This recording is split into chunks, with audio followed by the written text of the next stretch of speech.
अनैतिक संबंधात आड येणाऱ्या आपल्या पतीचाच काटा काढणाऱ्या एका पत्नीला पालघर पोलिसांनी गजाआड केलंय।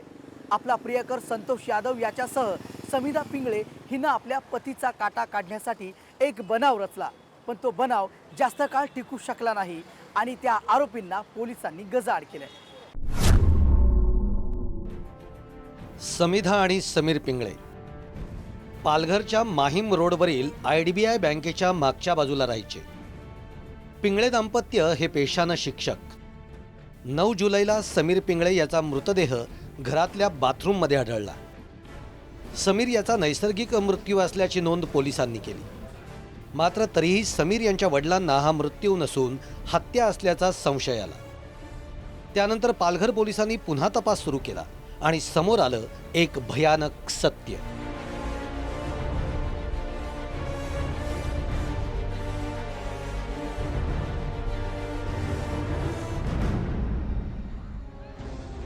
समीर यांच्या वडिलांचा संशय खरा ठरला।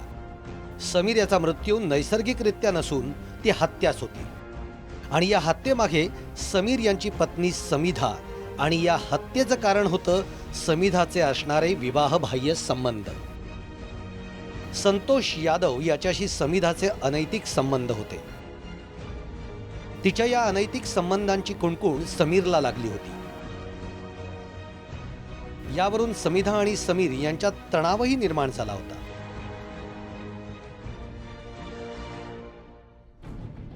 9 जुलैला असंच झालं। समीर आणि समिधा यांच्यामध्ये याच मुद्द्यावरून कडाक्याचं भांडण झालं। समिधानं समीरला कपाटावर आदळलं। यात कपाटाची काच फुटून ती संतोषच्या डोक्याला लागली। मार लागल्यानं समीर खाली कोसळला। समिधानं लागलीच तिचा प्रियकर संतोष यादवला बोलावून घेतलं। संतोष आल्यानंतर समीर आणि समिधामध्ये पुन्हा वाद झाला। आता याचा काटा काढायचाच असं म्हणत समिधानं समीरला खाली पाडलं आणि संतोषनं त्याच्या तोंडावर उशी दाबून धरली। बघता बघता समीरचा श्वास बंद झाला। समीर मेल्यानंतर ही हत्या नसून नैसर्गिक मृत्यू दिसावा यासाठी त्यांनी समीरचा मृतदेह बाथरूममध्ये नेत उपडा टाकला आणि नळ चालू करून दिला। त्यानंतर हे दोघंही बाहेर पडले। पुन्हा काहीच झालं नाही असं दाखवण्यासाठी ती घरी आली। समीरच्या वडिलांनी केलेल्या तक्रारीनंतर पोलिसांनी आसपासचं CCTV फुटेज तपासलं आणि समिधा आणि संतोषचा गुन्हा उघड झाला। पोलिसांनी अधिक चौकशी केली असता समिधा आणि संतोषनं गुन्ह्याची कबुलीही दिली।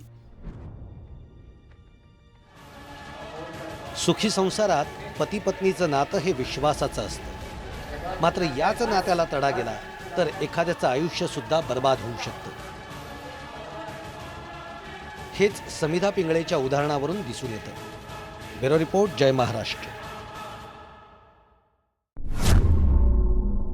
खबरदार मध्ये पुन्हा वेळ झाली आहे छोट्याशा ब्रेकची। ब्रेकनंतर गुन्हेगारी विश्वातल्या आणखीन काही घटना आपण पाहणार आहोत। तुम्ही कुठेच जाऊ नका, पाहत रहा खबरदार।